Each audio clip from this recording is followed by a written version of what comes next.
niya tinuloy, who is handsome and bright. Welcome back, Elder. Glad to see you. It adds joy into Brethren's heart. Amen. Mamayang gabi ka na mag-practice yung pictorial para mapagpahinga ka. Mamayang gabi kayo, di ba? Portrait. Para makatulog-tulog. Kasi mamayang gabi magpapadinner sa inyong group si ate na lang kami.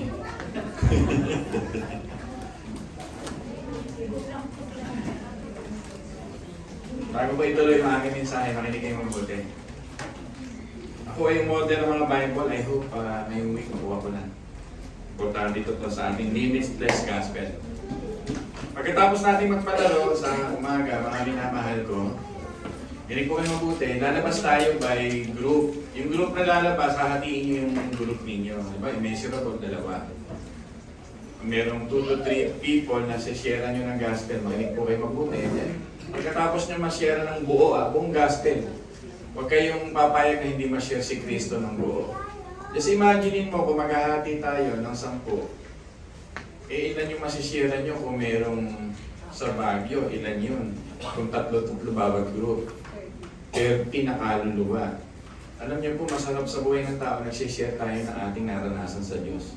Hindi lang yung tayo yung nagka-camp para sumaya, or to feel good after the camp. We must share our faith to other people. Yun ang goal po doon. Alam niyo, iba yung makakaranas nung wag po kayong mahihiya. Huwag kayong mahihiya sapagkat ang gospel hindi yung kapangyarihan. Ito ay kapangyarihan ng Diyos ay kaliligtas ng tao. Amen po? Ako po ay naligtas sa pamagitan ng gospel track. Kaya naniniwala akong ginamit ng Diyos yan. May nagbigay sa akin ng tracks, binasa ko ng binasa, naglong ang heart ko, sana totoo ito. Dinagpadala ang Diyos ng mga missionary to explain the track. It is so powerful because that is the Word of God. Kaya don't underestimate ang paglabas-labas niyo sa hapon. Amen po? Kung saka kayo mahanap ng coffee shop, kung nakahanap kayo ng tatlong isishare, basta 5:30, nakabalik na kayo sa camp. Uy, doon kayo nakapokus sa coffee shop sa session room din. Unahin niyo muna yun, ha?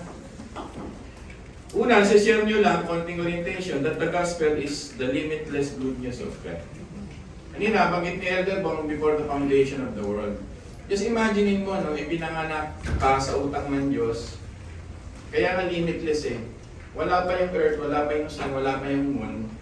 It is already developed in the mind. Ay, hindi pala, it is already in the mind of God. Hindi kanya pinlano, makinig kayo mabuti, hindi kanya pinlano para maisip ka lang na ilagay ka niya sa utang niya. Ang Diyos ay walang wala kasi sa Diyos na kailangan mag-learn, kailangan ng Diyos mag-develop, kailangan ng Diyos may matuklasan, kailangan ng Diyos ay maging matalino pa para ilagay ka sa isip niya. Before the foundation of the world, that's why limitless gospel. Born again kayo, nasa utak ka ng Diyos. Imagine kung gaano kakamahal ng Diyos.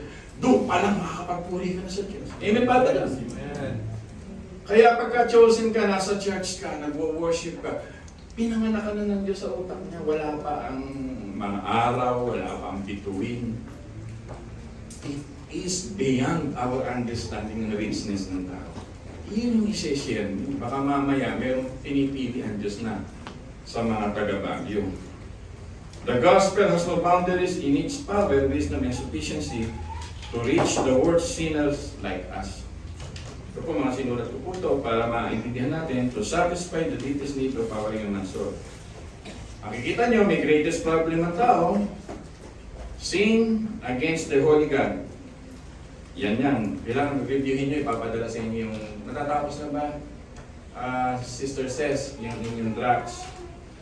Yan. Hindi lang po ito making a mistake, sasabihin nyo sa tao, ito po ay rebellion, sin. So, without much further ado, ano yung pastor yung tatlo namin i-share? I-share niyo yung tatlo. Yung conundrum, consequence, at curse. Ay, cure. Pastor, bakit nilaliman mo yung conundrum? Ano ba ibig sabihin ng conundrum? Ang conundrum is, ito yon, yung humanity faces a desperate problem. Makinig kayo mabuti, nasa harap ka ng Diyos na banal. Yun yung conundrum. Isa kang makasalanan, nasa harap ka ng Diyos na banal, ano gagawin mo? May problema ka. Problema yung malaki. Pag nagtanong sa'yo yung session, ano ba ito kunundro, medyo malalim, yun po, nalagay ka sa isang sitwasyon na banal ng Diyos, makasalanan ka. At tatanungin mo, ikaw ba'y nagkakasala? Pag sinabi niyang hindi, mahirap kausap yun. Depravity of man, lahat tayo ay kasalanan. 1 John 1:8, if we say that we have no sin, we are deceiving ourselves, and that is nothing us. Nakaano yan. Isesyan nyo ngayon yung conundrum. Yun. Okay ba sa inyo, mga minamahal? Maiksi lang to. Ikaw ay nag-sin against God. Humanity follows their own heart. Sasabihin mo, sinusunod natin, gusto natin. Yung mga own desire natin, sinusunod natin. Rather than the will of God. Yan. Because of this, na-separate tayo sa Diyos. Babanggitin nyo to. Yan yun. For the wages of sin is death, but the gracious gift of God is eternal life. Maraming verses po ako nilagay doon. Sasabihin nyo nga rin dito yung Hebrew, chapter 9, verse 27, and just as it is destined for people to die once, and after that, judgment. Ma-memorize nyo lang yung Romans 6:23, Hebrew 9:27, pwede na kayong mag-share ng gospel doon. So, umpisa sa conundrum. Amen po ba doon? Importante ito mga bata. 17 years old ako, naghahanap na ako ng soul, nag-share ako. Huwag po tayo papayag sa buhay na ito na mapakaiksi na hindi tayo mag-evangelize. It is so deep regarding the topic of joy. Kaya siguro iba hindi makaranas ng deep joy kasi hindi nila sinishare si Jesus Christ, which is the source of joy. Jesus, others, and you. Huling-huli ka na joy. Jesus first, others, share mo, and you. So yun na yun. Tapos, conundrum, consequence, sasabihin nyo na yung consequences. At pwede nyo gamitin nga yung Romans 6:23, 9, at yung Hebrew 9:27. Sasabihin nyo, ang consequence po, nagdala po ito ng death. Sasabihin nyo, in death na to, hindi lang physical. Tayo po ay nahiwalay sa Diyos. Tayo po ay inalipin ng kasalanan. At hindi po tayo makakarating sa Diyos, hirap na hirap tayo makarating sa Diyos. At walang makakarating sa Diyos. Yun yung consequence. People are listening. Yun po yun. Ano ba yung consequence pa? Nawala yung joy ng tao. At habang nagkikwento sila, mali mo biglang mag-open up. Yan. See to it na meron kayong selfie man lang, kung papayag siya, kunin niyo yung address, kung isesend niyo yung doon sa trust, nakalagay yung church. Na pag gusto nilang lumago, tutulungan natin church na doon sila atin. Kung maliligaw naman sila sa Laguna, lagay niyo church natin doon sa Laguna. And lastly, cure. Sabi mo, ano ba yung cure for sin?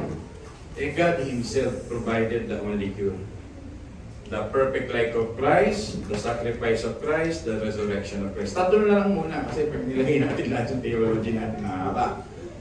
Sasabihin mo, bakit perfect life of Christ? Makinig kayo mabuti. Kasi hindi mo na perfect ang buhay, si Kristo na perfect. Akala kasi ng maraming tao pag nagsishare, yung death lang ni Christ ang mahalaga. Nabuhay si Kristo, binanggit kanina ni Elder Bong na naging sin siya. Pero kaya siya naging sin dahil sa atin para tubusin. Ano yun? 2 Corinthians 5:20 and 21. Reformed version, yung perfect life of Christ. Bakit may perfect life of Christ? Naging perfect siya para po sa inyo. Sabihin mo dun sa tao. Kasi hindi mo kaya, si Kristo kinaya. Magkakaroon ng pag-asa yun. At hindi ko pumayag si Kristo na kayanin lang ng buhay niya, namatay pa rin po siya para sa iyo. Atonement. Binayaran niya sa pamamagitan ng death. At hindi rin ho pumayag ang Diyos na namatay lang. Nabuhay pa siya. Gospel yun. Yun yung matatagpuan niyo sa 1 Corinthians chapter 15. The very first, second, third, fourth, and 5 verses. That's the gospel. Amen ba doon mga minamahal? Kaya isa-share nyo lang dito yung conundrum, yung consequence, and cure. Kasi pag-pray nyo yung tao. Kung yung tao, kung marunong man ang itsura niya, niyakap kayo, yakapin nyo rin, walang problema doon. Huwag kayong nandidiri pag nagsishare. Importanteng makarinig sila ng gospel. Baka yun lang ang kailangan nila para sila makalaya sa kasalanan. Kaya hindi, huwag kang mahihiyang mag-share. Amen ba doon? Sino ang willing nang pumunta sa Baguio? Baka ang focus kasi, wow, session go. Nako, wow, SM, doon sa itutok malamig paggabi. Mga ganun ang focus. Pwede rin naman yun, hindi naman enjoy ang Diyos. Ang mahalaga lang, unahin nyo muna ang mga gawain. At si Ses mamaya, ibibigyan na kayo na in-order na kita na kung sino yung magkakasama doon sa at least na gawa niyo sana. Amen, people! Amen. Huwag sana mawawala, nandito po yung quizzes ng tatlo natin. May quizzes tayo. Ito yung questionnaire, Bible verses, saka yung chronological. Importante po kasi pag nagtuturo kami nila Elder Bong, nila Dico, nila Elder Amado, nire-review natin, binabalikan yan. Kaya nga yung pagkatapos nito sa Christmas ulit, meron tayong halfway, meron ulit tayong Bible Olympics. Yun lang, para meron tayong masaya. Hindi naman ito pagalingan, kundi nire-review kayo. Kaya nga tayo may portrait eh. Alam niyo may portrait nyo just to review yung ating mga past lessons. Napakaganda ng kagabi, yung kala-ate-ate na yung kilala. Kala-Candice talaga sabi ko. Tinalo pa nila yung pang-ano, talagang tindin. Napakaganda. Ako nga, sabi ko, parang gusto kong kumampi sa kanila sa ganun. Di pa. Joke lang po. Yan. Maganda. Anyway po. Ngayon, sabi ko sa inyo, tuwing July lang naman ako magaganito. Just a variation ng church. Pagka umahin nyo yan, medyo dinoble ko na, medyo na yung nakaraan kasi cheeseburger lang, dinagdagan ko po ng mango.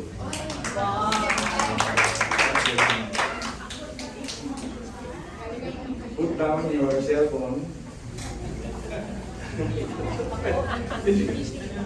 Put down your chart GPT.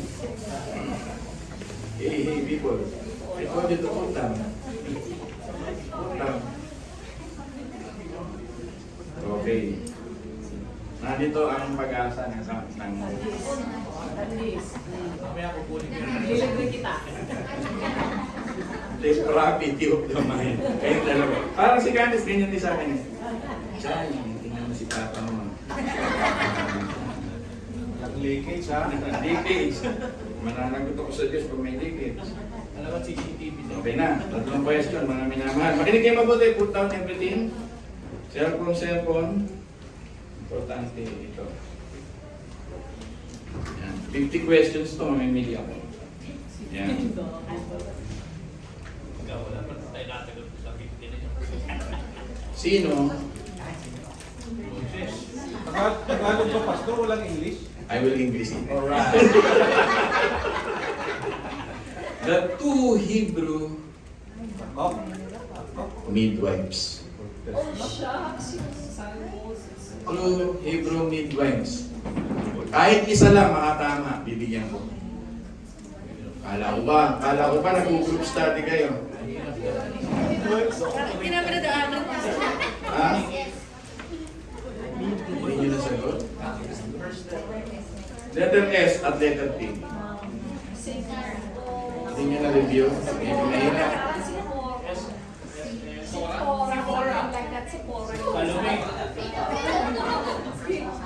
Sabi ko na natin may sasabit sa unang difficult question. It is Shilpa and Puwa. Pinakumbay ko Pastor, pwede na yun. Si Cora. At hindi ka lang. Si Cora, si tsaka Pearl. Ilang taon? Ilang taon? How old Jacob when he stood up before Pharaoh, according to Genesis 47? How old? Importante kasi ito sa transition ng Covenant. Ang galing mo. Totoo yan? Nabasa mo yan?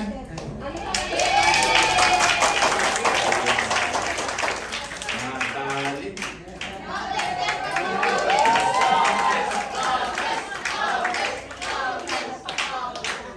Galing mo.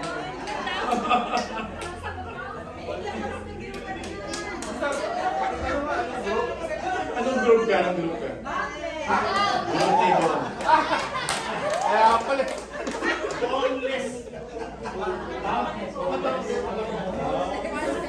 Ha? 130 years. Genesis chapter 47. Yan, malapit na. 50 question to. May pag-asa pa. May pag-asa pa. Ilang taong nung mag-asawa si Isaac. May clue naman. How old is Isaac when he got married? Siya sa... Taas lang ang kamay. Basta taas ang kamay. Pagka... Hindi nag-asawa kay Rebecca. Wrong. 28. Rebecca, how old? Hindi nyo alam? 40. Nag-review ka ba? Ha? Nag-review ka, may tinignan ka, wala? Ito to, honest. By heart. By heart.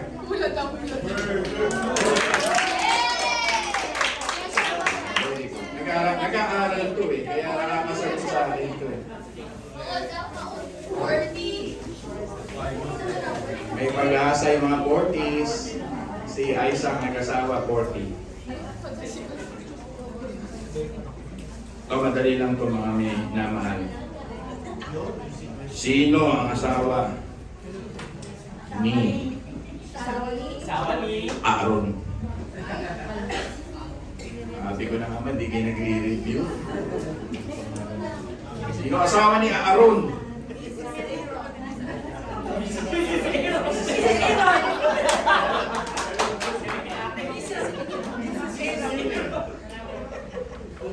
She is Elisheba. Hindi nyo alam na medyo difficult.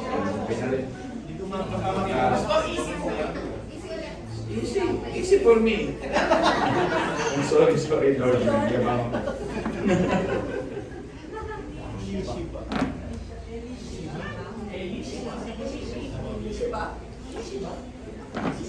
Ito, malapit na ito.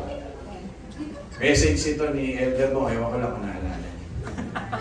Dapat masagot yun. Who succeeded Aaron as high priest? Ewan ko. Very good. Makikinig ka. Kalimutan mo na, pangit mo sa mga yun. Ano naman taga-US pa yung buo ng regalo. Amen. Salamat sa iyo. Sa mga taas nga po yung tatlong anak. Tayo mga competitive. Just imagine their age. Believe kayo kay hindi makakatulog si Kuya. Resting, nagre-review yan. Alam, ginawa yan sa Robinson kundi magbasa ng Bible. Maniwala kayo. Sino mga nanalo na, mga nagawin ng premyo ko, mga nasa na? 1, 2. Congratulations sa inyo. Study hard, may ano pa? Study hard. Let's proceed to the Word of God. Dear Heavenly Father, salamat po for our joy. We are sharing your words. We are talagang ini-expect namin na yung mga sumasagot, nakita rin namin na talagang nakakasagot ang lahat. Kaya this is so wonderful for us to read yung mga content ng salita mo ay aming mapag-aralan. At sana po, Panginoon, yung buong camp na aming pag-stay doon ay for your glory. Praying lang ako, Panginoon, ng the whole protection na walang sasabit ni isa man sa aksidente sa amin, kundi maluwalhating, makakarating at makakauwi. Salamat po ng marami, Panginoon. Jesus' name we pray. Amen. Tuloy tayo sa ating pag-aaral. Hindi naman ito kahabaan, ngunit ito ay malaking bagay na matutunan tayo.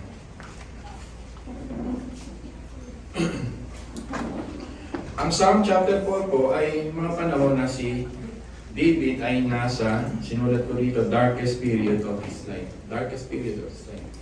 Lahat tayo dumaraan sa darkest period of life. Si David, maraming dinaanan yan. Maging wanted yan sa bayan ng Israel. Kasi ang may control yung presidente at wala siyang magawa. Gamitin na natin. Kahit anong linis mo, pagka naging corrupt yung presidente o yung hari, gamitin na natin. Kahit anong linis mo, ipahahanding ganyan para patayin, kulmin. Pero dito maraming instances pa ng dark side ng buhay ni David. Pero dito nakita niya na ang kanyang comfort ay yung joy ng Diyos ang gumagawa ng comfort sa kanyang buhay. Amen ba doon? Dito, it comes from knowing Yahweh. Kaya kung titingnan niyo yung Psalm chapter 4, ang joy, it comes from knowing Yahweh. Bukas niyo yung inyong mga Biblia. Napakaganda nito. Yan. Sabi sa verse 5, nararapat na handog ay inyong i-alay pag itiwala nyo kay Yahweh ibigay.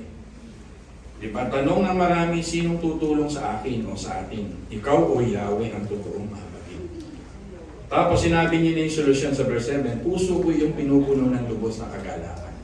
Ewan ko ano translation nito sa English, but higit pa sa pagkain at alak ng inumin. Alam nyo, dito nakakatulog pa siya. Sabi niya sa verse 8, sa aking paghiga, nakakatulog ako ng mahimbing. Napakaganda nun, na ang joy ay nabibigay sa kanya ng physical na pagpapala, nagbibigay din sa kanya ng katahimikan ng puso, at nagbibigay sa kanya ng kalakasan. The gigantic secret of Christian life, sabi ni Spurgeon, is joy. Kung tatanungin niyo sa Spurgeon, paborito niyang fruit of the Spirit ay joy. Kasi when you are joyful, you can love freely, you can be kind free, you will be kind freely. Everything of the fruit of the Spirit, you can, sabi niya, you can do it. Ano tawag? Magagawa mo pag may joy ka. Ang ulam nakapakahirap lutuin. Pag may joy ka, masarap kainin. Dahil it is seasoned with your joyful heart. Amen po ba doon? Kahit anong hirap ng trabaho, pag may kagalakan ka, matatapos mo pag ginagawa mo ito ng masaya. Kagabi, medyo malay na malay yung mga araw, bituin. Pero yung mga bata, kahit na andun yung mga bata, ang tagal kasi magpa-pictorial talaga niya, Queen eh. Ngalay na yung pero, yung superb na gusto nilang makuha ay nakuha nila. So sabi ko, kasi may joy sila, nagtawa na sila. Yun po. David is trusting in his grace, in his wonderful goodness, si David. Kaya siya may joy. Alam niyo po, hindi ito sa favorable weather. Hindi nga favorable weather ang joy ni David. Kasi nga may situation siya. Katulad ni Apostle Paul, hindi favorable yung nakakulong ka sa Philippi, yung listening. Pero habang nakakulong ka sa Philippi, naisulat niya yung best book about joy. Ano yung best book about joy? Anong book yun? Diba? Consider it joy when you are, sabi nga dito, rejoice in the Lord always. Again, say rejoice. Philippians 4:4. Para kay David, he can serve the Lord, he can serve others with a cheerful heart. Sapagkat yung God na nagbibigay ng bunga nito ay magbibigay sa kanya ng pag-shine outward. Because it is anchored kay Yahweh. Foreshadowing Jesus Christ, ito po illustration nito, nalagay siya sa mahirap na sitwasyon, nasa cross siya. But John chapter 5 verse 11, He wants us to experience His joy. His joy na gusto niya ipamana upang maging joyful ka. Imagine mo yung context ng John chapter 15 is the context of malapit na siyang patayin, maghugas ng paa. Ito yung mga last messages na I will die, but I will pamana. Ano pa pamana sa English? I will give you my inheritance, which is joy. Di po, nalilistening. Tayo mga Kristiyano, ang joy natin, anchored sa cross. Wala nang iba. Sabi nito, sagutin mo ang aking pagtawag, O Diyos, ang aking kalasag. Sa kagipitan ko ay iyong tinulungan. Kawaan mo ako ngayon dalangin ay pakinggan. May sitwasyon si David. Kayo mga tao, hanggang kailan ninyo ako hahamakin? O, di meron ng sitwasyon, may enemies. Diba? Ang walang kapuluhan at kasinungalingan, hanggang kailan nyo ibigin? Siguro, winasak na ni King Saul o ng ibang mga kaaway niya yung kanyang reputation. Pero sabi niya, huwag kaya magkasala ka ng dahil sa galit sa iyong silid. Pag-isipang ikaw'y manahimik. Ibig sabihin, he chose joy. He chose the arms of God. He chose the work of God. He chose joy. Yun po yun mga minamahal. Do you want to be a joyful believer? Gawin natin lahat yan. Alam niyo po, ito pong sikreto ng buhay Kristiyano, joy. Ito po yun. Yung 9 fruits of the Spirit, parang kaya nating minsan ano na nga natin, overrated. The word love, overrated. Yun yung word ko last week na hinahanap. Pero yung joy, baka maging overrated. Hindi po ito overrated. Ito ang secret ng Kristyanismo. Kahit wala sa prosperity gospel tayo, na ang kala lang natin para lumigaya, yun nga, meron tayong possession, sinagot yung ating good health, naging marami tayong tunog ng cellphone. Akala natin dun yung joy. Prosperity gospel po kayo kasi may healing tayong nakuha. Joy naman yun eh. Yung pagka, balitaan nyo, gumaling kayo sa mga sakit nyo.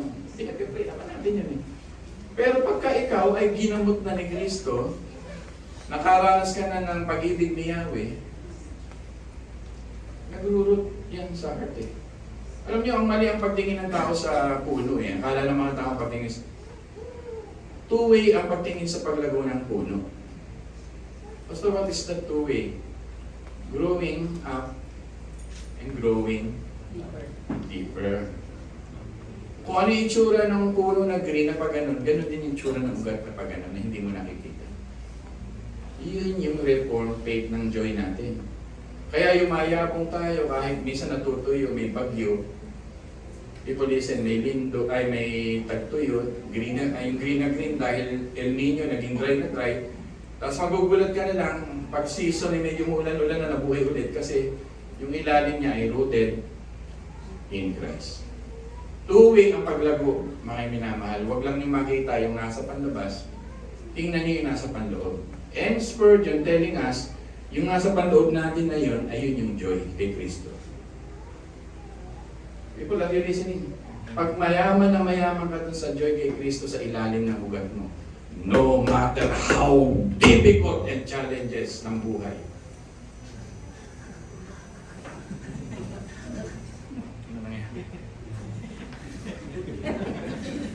wala. Sorry. Mic test. Mic test yan. God will strengthen the weary heart. Harap ka sa lahat ng problema, kahit anong bago pa, hindi ka tatablan pag malalim ang ugat mo kay Kristo. At yun ang mensahe ng sanctification, practical application natin. Pagyamanin mo ito sa Diyos. A heart captivated by the love of Christ. Not fading, di ba? Remembrance of the gospel every time. Lagi mo alalahanin yung gospel. Namatay si Kristo sa iyo, nabuhay si Kristo sa iyo, nabuhay si Kristo sa iyo before the foundation of the world. Nasa utak ka ng Diyos. Tapos lumalakad ka para kang palo ng Kristiyano. Wala kang doctrine. Hindi mo alam ang theology mo. You do not know the Lord. If you know the Lord, how He loves you before the foundation of the world, nasa utak ka niya, it's a life of victory. An outward shining light na talagang ipapakita natin sa buhay ng mga tao. Mawawala ang isang bakol nating mga mukha. People na lilisin niya, alam niyo isang bakol. Alam niyo yan sa Tagalog. Ang mga bukong bakol. Ang bakol natin. Lumuluha ka dahil mabigat ang sitwasyon mo, pero deep inside you are not affected by it. And that kind of joy is God's gift. to all of us. Yung tipong pag tinignan mo yung grade mo, isa na lang sumabit, mahuhulog ka na. 74 babaksak, binigyan ka ng 75. Yung mga lalaki, tatawa pa yan. Ay, kapasok mo. Pero pagka babae, bigyan mo ng gano'n, 75 ang passing, naka 80 pa yan. Iiyak yan. Tama ko, hindi. Luluha yan, naka 79 yan, hindi yan kakain. Kami magtatawanan, nakapasa kami. Kinukumpare ko lang. Kasi masyado din yung ini-internalize ang mga difficulties of life. Maganda bang sermon natin ng Panginoon? Actually, introduction pa lang. So the 2 points that God wants to entrust to us today is joy is a ministry. Sabihin nyo nga. And second, sharing joy glorifies God. Sabihin mo nga yun? Una, joy is a ministry. Sa Japan, nagtayo na po ng ministry for the loneliness and isolated. Tayo, may ministry lagi. Paborito nating department sa Pilipinas, flood control department. Favorite sa Pilipinas yan eh. Project. Favorite na mga Pilipino, kontraktor. Basta may kontrata, favorite na mga politician natin yan. Sa Japan, inisip nila yung kahihinat na ng puso na maraming nagpapakamatay. Ang dami ko kasi instances na may blue spirit nun eh. So nagtayo ang Japan nung February 20, year 2021, nung panahon na maraming namatay dahil sa COVID, ginawa na nilang ministry o Department for Loneliness and Isolated. Talagang nahanap nila yung mga taong paano bigyan ng comfort, ng provision, ng counseling, at ito ay para sa tinatawag na Japan. Sa ating bansang ganda nito, no? May batas tayo nito, nasa church na yan, given na. Part of our edification is to share that wonderful joy of ministry. We have all the opportunity and privilege to be our brethren's source of joy. Yung naranasan mong joy kay Kristo, ipapasa mo sa kapatid na nahihirapan, napapagod. Papasa natin sa mga kababayang nahihirapan, napapagod. Amen ba doon? God is using you as a means of communicating the grace of our God. Imagine mo may grace si God, gusto niyang gamitin ka, yung joy mo, isi-share mo sa ibang tao. Kaya pag-aaralan natin ngayon araw-araw sa buhay, bago lumabas ng bahay, Lord, help me to be joyful. Many are crying outside, inflation tumataas, mabigat ang buhay. Pagka kayo may mga kotse, gaya kayo na konting kahit merienda, barya, minadaanan kayo, it gives a little comfort and joy to people. Maging ugali nyo yun, mga minamahal ko. Tama po ba? Yung kapitbahay ako, ugali niya, nating mamamalengkis siya. Eh, hindi niya ako nakakalimutan bigyan ng saging. Sabi ko, napakabait ng aming kapitbahay. Matanda na siya, siguro mga kulang-kulang 80 years old na siya. Every time, punta sa market, punta siya sa laging, Ariel, may saging ka sa akin. Lagi akong merong saba. Binibigyan niya. Hindi ko naman siya inuobliga, may saba ako dyan. Pero lagi niya akong binibigyan. Sabi ko talagang, ako din naman, pagka nakakuha ng gulay-gulay sa Bulacan, inaabutan ko na siya. Nakakasaya ng puso. Part ng edification team, ang pamibigay ng joy. I hope our church, Shepherd's Heart, is an edifying team, edification team. A shepherd's team is an edification team, edifier. Masarap yung presensya mo, sumasaya yung tao. Maging goal na natin yan sa buhay. Di ba masaya kayo? Dumating si elder mo ngayon, masaya tayo. Amen! Yes! Chocolate. Elder mo, masaya kami, dumating ka. Eh, gano'n may umorder ng pansit mamay bago mag-iwa-iwa. KDA daw. Lalo sumaya. Alam niyo, opportunity to celebrate, sa hirap ng buhay ngayon, dapat gumagawa tayo ng ganong ministry. Yes. You are creating opportunity to celebrate. Hindi para tayo nakakahon na napakatitindi ng mga pinag-uusapan sa mga, pardon me for using the evangelical and Baptist church eh. Mag-aaway lang eh, sahog lang naman sa sago pinag-uusapan. That's an opportunity. Kung may opportunity pala, celebrate. Gayahin niyo yung anak ko, pa, nakapasa ako lahat. Mag-celebrate tayo.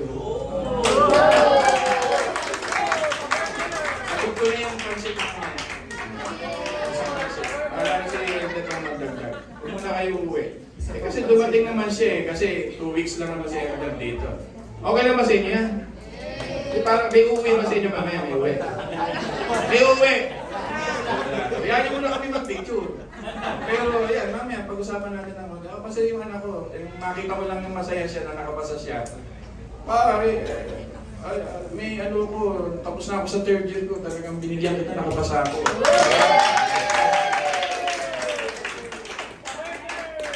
Habang may joy siya, napapayo ko ako. Pero masaya ako kasi pinag-prepare natin. Meron kasi siyang professor na nakakahimpit talaga. Kwento lang ako, binaksak nga yung barkada niyang isa. Umiiyak yung barkada niyang isa, pero pinag-pray ko yung barkada niya kasi konting sabit lang naman. Sabi ko kay Candice, ipag-pray natin yung classmate ni Chay kasi mahirap sa magulang na bumaksak ang anak. Pinag-pray namin, umaga, pinag-pray namin ni Candice. Siguro 2 to 3 days parang yung professor nag-consider. Masaya-masayang bata na ipinasa na rin yun yung terror nilang professor. Napasa na rin. Joy! Wala akong joy sa akin. Make the opportunity to create joy sa mga tao. Maging goal mo yan sa buhay habang tumatanda ka. Ako, sabi ko, Lord, gusto ko maging ganun na lang. Tumatanda. Di ba may kasabihan habang tumatanda, sumusungit? Eh tayo mga believer habang tumatanda, dapat huwag tayo. Asungit. Amen. Is God talking to us? Diba kasi marami kaming nararamdaman, magtanda, ganun daw. Why not use it? Galatians chapter 6, to do everything for the glory and goodness of God. In a while, babanggitin ko yan. Lapit na tayo. Paul, apostle, his apostolic ministry is a working for the joy of believers. 2 Corinthians chapter 1, verse 24, sabi rito, Lord, not that we can lord over you. Sabi niya, but we are workers with you for your joy. Ang ini-emphasize dito ni Apostle Paul, ayoko maging lord over you. Ayoko rin maging parang pastor to lord over you. Ang ano rito ni Apostle, ang Lord lang kasi si Kristo lang yun eh. Ang gusto dito ni Apostle Paul is to be the worker with you for your joy. Kasi Apostle Paul dito is an apostle working for the joy of believers. Kasi kung si Apostle Paul ay masungit, hindi niya isusulit niya, consider it joy. He is a worker for joy for the believers. And that is a ministry. Imagine mo, isang kapwa mo, may problema, tapos lalapitan mo, makikita ka, may dala-dala kang joy as your ministry. It will lighten up yung depravity ng mundong ito, magulo. Makapagdudulot yun. Yung minsan, pakinggan mo lamang siya, sapat mo. True friends tayo, pakinggan natin. Okay ba yan? Makikinig po ba kayo? Hindi natin alam ang mga hugot ka sa buhay, malalalim mga hugot natin. Pero if there is someone, instrument and ambassador of the joy, ay napakaganda nito. Ito yung naranasan ni David. Meron siya mga Jonathan, meron siya mga friends that willing to put their lives at stake for the sake of David. And most of all, his relationship with Yahweh. When you are joyful, you are revealing the sufficiency of Christ in your life. Ang ganda naman, you are revealing the sufficiency of Christ in your life. Diba? Nakabaho ang Panginoon sa Kristo, ang iniisip ng ibang tao. Hindi mo makikita sa krus, aray ko. Ikaw, 8 salita, aray ko. Wala. Diba? Nakabaho ang Panginoon, hindi siya tumawag nanay. Nanay Maria, hirap na hirap ako. Tao rin naman siya. Nung time na yun. The God-man Jesus Christ. But because of the deep joy that he experienced to his Father, he can bear every difficulties of the cross. Actually, the 7 last word for me is not lonely. Yung iba kasi pag celebrate dito, parang ano ba tawag sa loneliness sa wikang parang ano tawag dito? Parang parang sorrowful masyado. Pero pagka sa report pinag-aralan niyo, sabi nga ni Arcis, bro, it is the time to celebrate. Because the Lord, di ba, lived, died, and promised to resurrect for His people. Kaya babaguhin natin yung mga ganon na mga pagsasanay. Huwag tayong magsasanay mga minamahal sa borrowed joy. Borrowed joy. Iba sa sitwasyon lang, iba sa sitwasyon tayo magkakaroon ng mga joy. Environment lang. Pagka good weather, doon lang tayo masaya. E paano kung bad weather na? Magiging masaya pa ba tayo? People are really saying, kayo ba mag-asawa pag bad weather? Magsisigawan pa ba kayo? Why not baguhin yung over? Naging tayo pareho. Bad weather na yun. Magtingin na lang tayo. Tama hindi? Tama hindi? Kami, lumipat kami ni Candice ng hospital. Kasi nga, siyempre, gusto ko rin makita yung mga ibang perspective. Punta kami sa Chinese hospital. Ang Chinese hospital kasi medyo rigid kasi tumingin talaga yung doktor din naman. Ayoko kasi yung feel ko sa isang doktor yung parang magkano yung babayad mo. Ayoko kasi yung doktor na gano'n. Gusto ko maramdaman sa doktor yung concern mo na bago bayad. E naramdaman namin doon. Kami ni Candice, bago pumunta ng Chinese hospital, marami na kami nadadala. Nag-aaroseros muna kami. Kasi halimbawa, schedule niya, alas 2 yung tingin ng doktor. Alis na tayo ng 8:30. Ba't ang aga mo natin? Kasi gusto kong tumaan sa Aroseros. The last lang of the Philippines in Manila. O, ibig sabihin, gubat, maraming ibon. At totoo nga, pinuntahan namin, malamig sa loob. Tapos nag-date yung mga Gen Z, magkakatabi. Sabi ko, hindi tayo patatalo. Tayo yung pinakamatandang nag-date. Nag-date kami. We just enjoying the journey habang papunta ka dun sa, alam mo, may trials. Why not enjoy the journey? Hindi nga ako nakakarating sa mga National Museum. Elementary pa ako. And because of that, nabisita namin ni Carly si Juan Luna, si Antonio Luna. Si Jose Rizal, nag-stop work kami. World class ang National Museum. Nung pumasok ako, hindi ko pipintasan ng Pilipinas. Napakaganda sa loob. May coffee shop pa sa ibabaw. Na primera klase. Sabi ko, Canis, di ako nagkamali. Mas maganda pa doon sa Taiwan na pinuntahan natin. World class. Ang ganda ng National Museum. Pakababaalan kayo na alam na yun. Nag-date ka ba data? Area rin. Ano pangalan ito? Bababa ka lang sa United Nations. Pag sa Aroseros, bababa ka lang ng Central Terminal. Nung nakababa kami sa Central Terminal, dahil di pa kami kumakain ni Candice, kumain naman tayo sa Fort Santiago. Grabe date namin! We go to Fort Santiago, order kami ng barbecue, ng lumpia, na sariwa, tapos tochong bangus, tapos yung parang dinakdakan na luto ng Ilocano, tapos meron siyang green apple, tapos meron akong lemon. Humingiti si Candice, you know, this is 600 pesos or Bakit ko kinikwento sa inyo? Simple joy. But it creates cure in the heart. Ang dami iniintindi sa buhay. Pwede pa lang gawin namin yun. Ilista ko tuloy. Fernando Polio, Carieto. Sabi ko, ano ba yan? Bababaan namin. Excited tuloy ako. You are laughing, but it is true. Tayo kasi nagbabakasyon for international.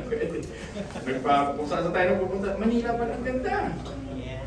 At pag nasa Bloomington, tutupasin na namin yung pinakamasarap na barbecue sa Manila.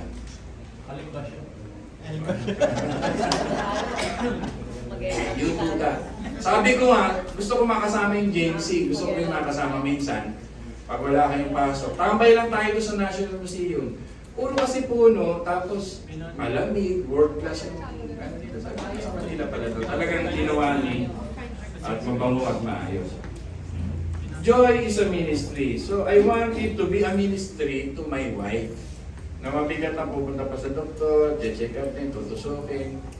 Habang iniisip niya yung habang pinag-uusapan niyo, hanggang kailan na lang kaya ako mabubuhay.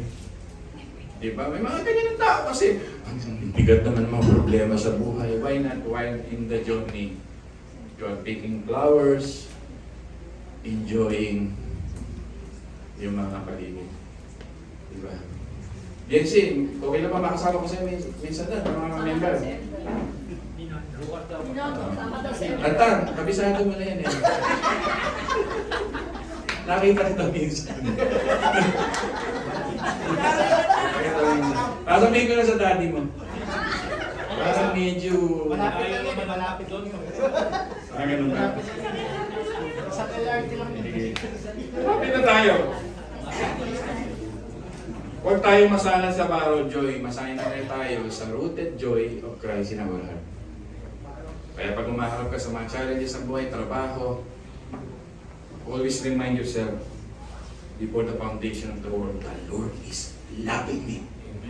Ay, ibang Kristiyano pagkatapos. Yun ang tunay na tao natin. Christian life is a marathon, not a sprint. Diba? Talaga mabigat, pero makikita natin ang complaint ng mundo. Pwede tayong maging mahawa sa negatibo ng Pilipinas. Pero pag may joy ka sa heart, magiging contagious ka sa iyong kapwa. When we experience joy, God is glorified. And that leads us to second point. Sharing joy, being joyful, glorifies God. Sabihin niyo nga po yun. Dito na tayo. Sharing joy is an act of worship because it points people away from themselves. At ipopokus sila nito sa Diyos. Kaya kung kayo mag-asawa, may mga pagkatalo, joyful ang heart mo, kinukuha mo yung sitwasyon sa bahay at nililid mo siya sa Diyos. Huwag mo na sabayan yung nag-aapoy. Maging tubig ka na lang kung siya ay nag-aapoy. Joyful. Kung siya ay naglilihab at ikaw ay maglilihab, sabog ang bahay. Maging joy na lang ang isa. Kasi hindi maiwasan. Pero gusto ko sabihin sa inyo, why not pag-aralan na maging joyful pareho? Yan po yun. Conflict. Do you know the word conflict? Conflict is a biblical understanding nito na pinag-iiba ng Bible ang joy at happiness.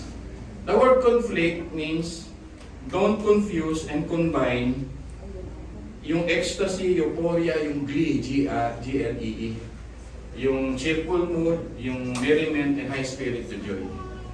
Ang Bible, dinistinguish niya talaga ay joy is joy. It is not happiness. Joy is deeper than happiness. Happiness is based on temporary things. Joy, kahit walang temporary things, still you are happy and joyful. People, are you listening? Huwag daw ninyong i-conflate. So, alalim naman. Ibig sabihin, joy is different from happiness. Joy is different from pleasure, and joy is different from cheerfulness. Joy is different. It is remaining inside our hearts in the midst, even in trials. You will remain faithful even in the midst of trials, people. Are you listening? Because you are joyful. Ang daming nitong ugat sa Diyos. Joy is deeper. Diba? Because, as I said, it is rooted in God. At dahil dito mag-glorify mo si God. Our feelings, our moods, our glee, our high-spirited, maganda kasi sitwasyon, pwedeng magbigay ng konting pansamantalang damdaming masaya, but it rise and fall.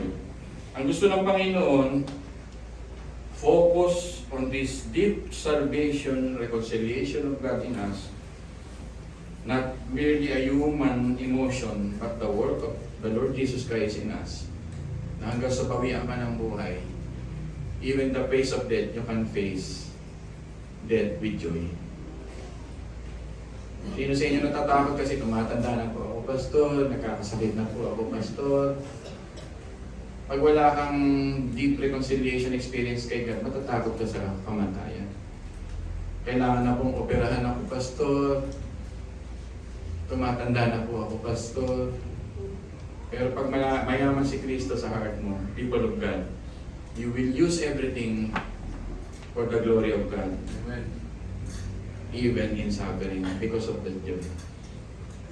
Maintindihan nyo ngayon si Haring David, give me the joy of my salvation, Lord. Yun, hindi pong lumuluha ka dahil sa bigat ng problema mo. Pero napagsasabay mong tumawa. Sino sa inyo ang lumuluha at the same time tumatawa?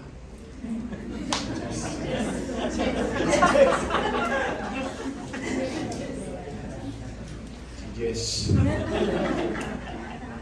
Habang umiiyak siya, natawa siya. That is the Spirit of God. Pag Kristiyano ka, ang dami ng pagsubok, Panginoon. The peace, the calmness, the tranquility of the heart is very evident. That's why even in the face of death, you can face death. Like our Lord, Jesus Christ. Nagbigay ng glory sa Diyos. Yung joy ni Jesus Christ, John chapter 15 verse 11 na gustong ipamana sa mga tao. Because while on the cross, He is omniscient, omnipresent, omnipotent God who knew that after 3 days, He will wake up resurrected and will conquer the world. Alam ng Diyos na sa susunod na second coming na, He will come with a great might as King of Kings and the Lord of Lords. Kailangan lang dumaan sa mga pagsubok ng buhay to give glory to God. Amen, people of God? Amen. Joy produced by the Holy Spirit is permanent. And that is a good news for us, mga minamahal. Lapit na tayo. The more we seek the satisfaction from that, sabi na, that only Christ offers that joy, it will never diminish in us. It will never diminish. Sarap ng ganun yung joy mo, hindi na mawala. Yun ang prayer mo, Lord. Huwag mong alisin ang joy ko. Hindi masisira ang araw mo. This is the day that the Lord has made. Pagka yun ang prayer mo, Lord, huwag mong alisin ang joy ko. Haharap kasi kayo sa problema. Sabi mo nga sa katabi mo, haharap ka sa problema. Walang exempted, haharap tayo sa pagsubok. Ito yung pinababaong sa atin ng Diyos to give glory to God. Gusto niyo bang gayahin yung mga famous people hindi makaharap sa pagsubok ang itinuro nila sa kanilang mga anak? People listen, they commit suicide.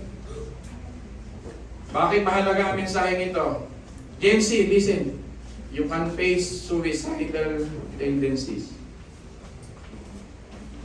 Hindi mo gagawin katuwiran sa isip mo, Pastor, you don't understand the depression of the new age today. Pastor, you don't never understand the mental illnesses, Pastor. And that is an excuse. That's why we are agent as elders and pastors to share to you the joy of Christ. So that kayo, mga kabataan, kahit matatanda na umaharap sa depression ng buhay, you can face it.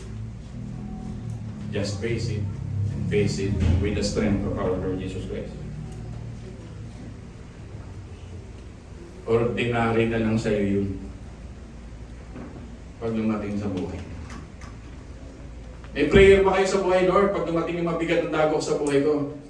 Tulungan mo ako harapin ito ordinary. Joy of the Lord is my yun. Meron pa ba kayo sa puso na, Lord, ayoko mangyari sa akin, hindi ko kaya yun. Baka one day ako yung humarap ng Panginoon, hindi ko kayanin, baka mamatay ako, Panginoon. Huwag kang maduduwag pag na kay Kristo ka. All the promises of heaven before the foundation of the world belongs to you. Kaya sabi ko, Lord, whatever happened on this planet, we belong to you. It is for your Lord. Noong una, parang hindi ko kaya yun. Ako pa, regardless, parang mauna, hindi ko kaya yun. Pero ginagamot ko yung heart ko sa pamagitan ng joy ni Kristo. Totoo pa rin. Totoo pa rin. Natatakot ka ba na humarap sa salamin isang araw, lukot-lukot na ang mukha mo? Dahil gusto mong i-maintain na ang iyong mukha ay Elder Bong, natatakot ka pa ba na isang araw, puti-puti na rin ang buhok ko at buhok mo? Puti na nga. Natakot ba ba tayo? That's hell. Sabi nga, will bring sap and green. Sabi nga ni God sa mga na kay Kristo na medyo. Lapit na tayo. Sin trains the heart na matakot, na maapektuhan ng sirkumstansya ng pagkakataon. Tinitrain ng sin yun eh. O, di mo, wala kang ganito. O, malungkot ka. O, di mo, wala kang ganito. Di mo nakuha to. Maging malungkot ka. Yan yung sin. Ganyan mag-train sa tao. Why not train your heart with the joy of the Lord? Kala nyo, simpleng mensahe lang ito. Ito yung pagharap natin sa buhay. Yan po. Sabi ni Agustin, our hearts are restless until we rest on God. Magpapahinga tayo kay Kristo upang sabi niya, the joy in Christ, so that we will experience the good news previous. Marami po ngayong good news sa buhay natin kasama ron yung joy, people. At yun ay pangako ng Diyos. It's so deep, it never diminish, and the more we know Him, the deeper joy becomes. Listen, ito yung mga final statement ko. The more we know Christ, the deeper joy becomes. At pag dumating na po ito, magiging attractive kang mga tao. And the invisible God will be visible in your life. And last verse, kung meron kayo mga Biblia, makibukas nga kayo sa Habakuk.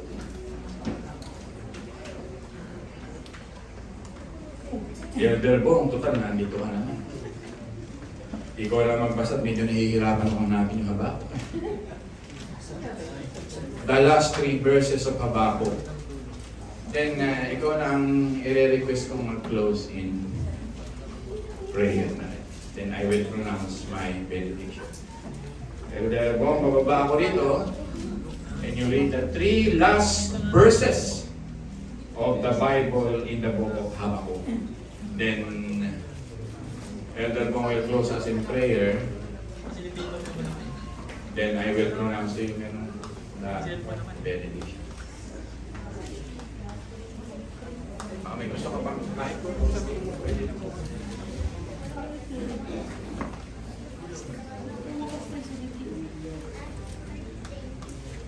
The last chapter of Habakkuk and the last 3 verses. Okay.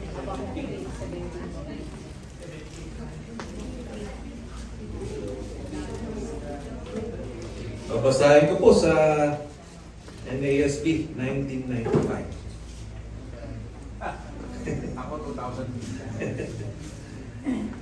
Habakkuk 3:17. And this is written for the people to arise who will invade us. 17. Though the fig tree should not blossom, and there be no fruit of the vines, though the yield of the olive should fail, and the fields produce no food, though the flock should be cut off from the fold, and there be no cattle in the stalls. Yet I will exult in the Lord. I will rejoice in the God of my salvation, and the Lord God is my strength. And He has made my feet like hinds, and make me walk on my high places. Tayo po'y tumayo. Let us close in prayer.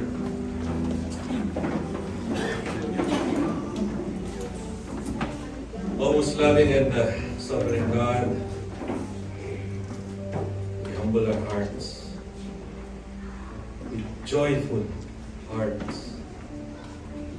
And thank you for your word. Thank you for reminding us, Panginoon, that indeed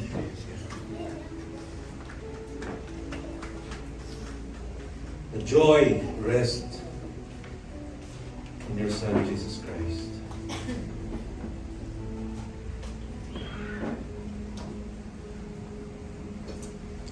You have showered us with these riches, and joy in our hearts. It's one of the most compelling element, Panginoon, that a believer, a saint, would possess, Panginoon. And we thank you for the gift and the blood of your Son, Jesus Christ, Panginoon, that His righteousness imputed in our hearts, that we have this joy, Panginoon, and as written in Habakkuk, that with every trials, every challenges and struggles that come forth in our lives, Panginoon, if we have this joy, it is nothing. Because we have Christ. Lord, once again, we just thank you, Panginoon. Thank you for your word. That we have been rebuked, we have learned, Panginoon, and that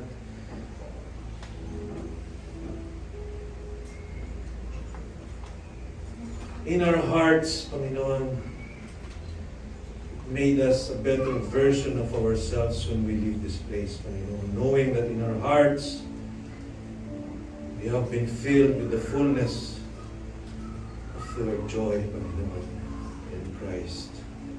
Lord, may it be a reminder to us, Panginoon, as your children, to walk with you, Panginoon, in this temporal world with joy, Panginoon.